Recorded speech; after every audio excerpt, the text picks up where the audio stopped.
Hey guys, this is KSP with Tape, and today you join me for episode 31 of Solar Civilization, and we start with the Kepler spacecraft, which is orbiting Eve right now, very high above Eve right now. But I need to drop a probe into the atmosphere. It will obviously be one of these probes. So yeah, I've decided to take this one down first because this has both antennas. The other one has only one antenna because I stuck the other one to the side. And if for any reason that little antenna on top breaks off this spacecraft, then I'm gonna put the other one back onto the probe because it's essential. Whereas having an antenna on the Eve spacecraft is only semi essential, I guess, if that makes any sense. Um, so yeah, just got to deploy all this stuff. I will speed this up in a second, but yeah, I thought I'd just kind of leave this. I've got to obviously put the solar panels out and stuff, and prepare the staging so that I can just kind of use the spacebar while entering Eve. Um, yeah, there go the solar panels. Anyway, now we just need to kind of, deorbit, sort of usual stuff. The Eve Explorer, not the Eve Explorer, the Kepler spacecraft looks quite big from here. Anyway, into 4 times time accelerator, it's time to prepare this. This was launched on a Liberty space shuttle Mark 1.3, but the space shuttle's been retired now because I've replaced it with something better. Much like oh no, I was going to say much like NASA, but NASA haven't replaced it with anything better. They've not replaced it. Although they do have the Space Launch System, which is not actually that great in fairness. Anyway, it's time to just flip this the right way, burn retrograde, and just put ourselves at a reasonable periap so that we deorbit. This doesn't use landing legs because those would simply burn off in the harsh environment of Eve. It has those kind of radial struts, which will hopefully bear the brunt. It doesn't really need to land on its end, but it's nice to have that there just in case. And I guess maybe it makes it aerodynamically stable. No, it wouldn't. Anyway, decoupling that, and after that burn, I start to lose control because this is aerodynamically unstable, and the center of mass or the center of mass isn't in the center, so that burn started throwing me off course, and it starts to tumble sideways, which was rather worrying. So I'm going to take the antenna off the other probe because no, I'm going to leave the antenna off the other probe because I think that's what's causing it. Anyway, we are going sidelong into the atmosphere, and we lose a parachute, but I believe this can land on one parachute because we are in Eve's atmosphere. But that somehow stabilizes it, and we start coming down all right. And that's pretty good. I thought we'd lose a lot more than just a parachute. That's literally all we lost, I believe. But yeah, I need to really grab some science from the upper atmosphere at some point. Maybe when we're not on fire, or whatever. Maybe when we are. Maybe that'll be interesting. Maybe studying what Eve's atmosphere is like when it's being combusted against a spacecraft. Anyway, we'll just grab all of these. I'll wait till the ground to transmit them because probably best not to open that antenna in the air, especially because it'll use up all my electric charge and I won't be able to deploy my parachute. And just get one of these mystery goos, which has been kind of tucked with. Have I already got that? I don't know. It's tucked within there quite well, I think. Oh no, I'm looking for a thermometer. I forgot to bring one on both my spacecraft. I actually did have a plane that was going to bring it all the extra equipment it needed, but I forgot to put thermometers in it, I believe. So we know nothing about the temperature of Eve, which is rather sucky. So yeah, I'll have to send some more missions here, I guess. I'd also like to land a man on Eve at some point, or maybe multiple, in a interesting way. Although every time I've been to Eve, I've really underestimated how thick the atmosphere is. But anyway, that parachute seems to have slowed us down fairly well, and yeah, it looks like we're going to come down off center, but nothing too bad. And throwing that heat shield away made us definitely come down off center and land horribly. But it looks like everything survived. It's a pretty survivable probe, I think. So yeah, I need to really wait till daytime before I can start transmitting data because well, I'm going to run out of electric charge as this is solar powered. Anyway, yeah, so we'll activate that. I'm not sure if the other solar panel's not broken. Oh yeah, this has been named Ocelot 1 because ocelots are awesome, so I thought I should call a probe Ocelot because, that's awesome. Oh yeah, my other solar panel is I believe on the other probe I broke the solar panel on launch because it was launched in space shuttle and something went wrong. I've forgotten. Anyway, we're getting quite a lot of data. I'm only going to be able to transmit it, so we will lose quite a lot, but it still works out quite a lot of data from each of these probes, especially if you bring a seismic along. 72 science transmitted back.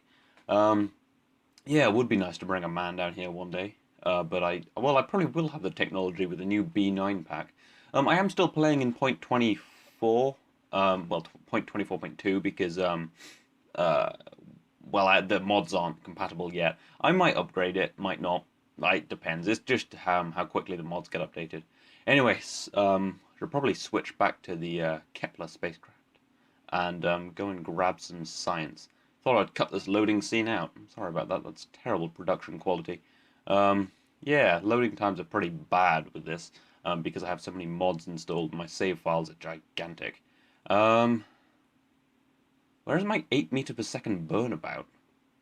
What is going on there? Anyway, it's time to get some science from low Kerbal orbit, I think. So I don't think I've done that yet, actually. Oh, I'm still high above Eve, so we should probably go down to low Eve orbit, which is about my periaps, so that I can grab some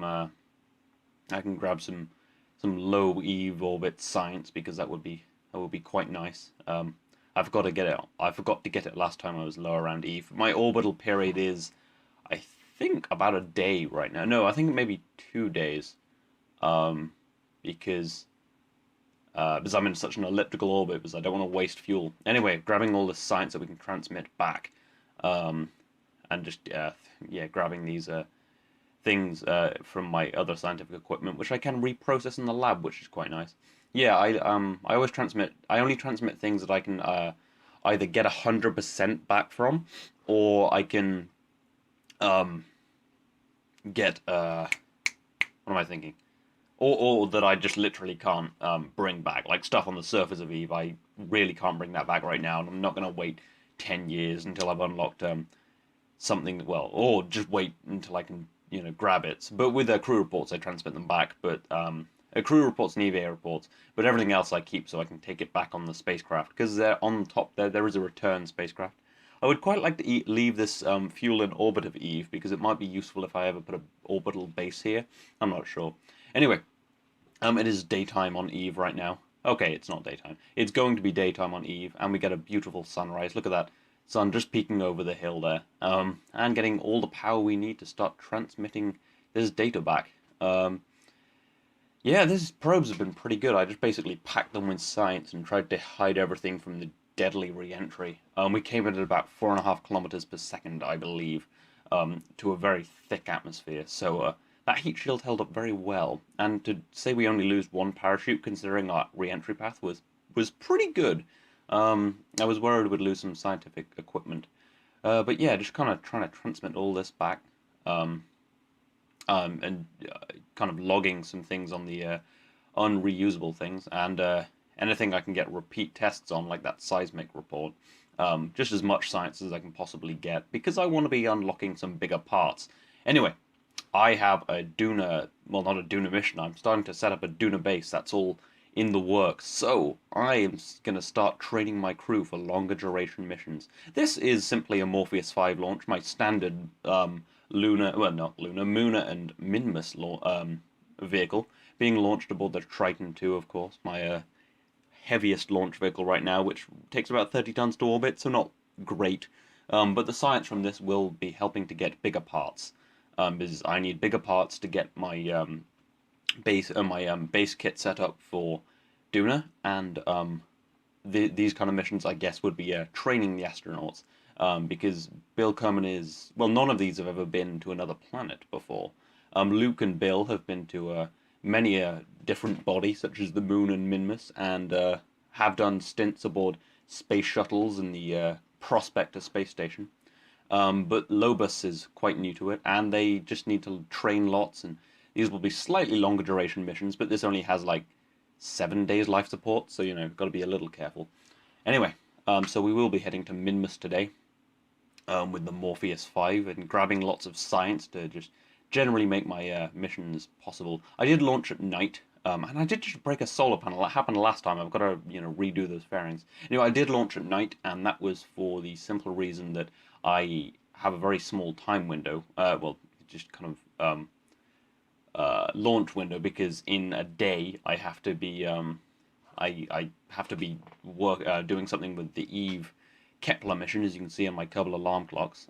Anyway, bringing back the Triton 2. This actually, I have rearranged this so it's aerodynamically stable going through the atmosphere. Um, However, Ferrum has been having some problems lately where the atmosphere doesn't slow me down as much as I'd like, and I have updated that now, but not in this bit, so I don't slow down enough, and then I forget to turn my engines on and set up all the stuff. So it kind of doesn't go great, and I kind of just... See, I'm still going about a kilometer per second at 4 kilometers above. See, Ferrum is quite broken, so I have updated it. And I'm just trying to just use a translatron to slow myself down, but it's too late. So this probably would have worked, but it was more mine and Ferrum's ineptitude. I'm going to blame Ferrum more than myself, because I prefer me to Ferrum Aerospace. Anyway, let's at least try to reuse this second bit. I have a plan for this, actually. I'm going to pump the fuel into the top tank, as you'll see here, because that will make me top heavy, so I can actually return fuel tank first as opposed to engines and landing struts. It's just something I'm working on, but I still haven't really figured out how to bring these stages back. It's easy to bring them back without a landing structure, but I don't really like the idea of landing on an engine. I'm thinking of crafting something from... Crafting? That's an odd word for KSP. But I'm thinking of just kind of constructing something using infernal robotics that either shields something or is a hardier landing structure, because coming back engine first is actually kind of difficult. Not engine first, coming back fuel tank first is kind of difficult, and as you'll see this time I have some problems with it. And coming back landing structure first is very, very intense. So I am going to need to figure this out, because I really want to be fully reusing rockets, and I've kind of not really achieved it very well. I've reused quite a lot of Triton 1 first stages. I don't think I've maybe reused one Triton 2 first stage.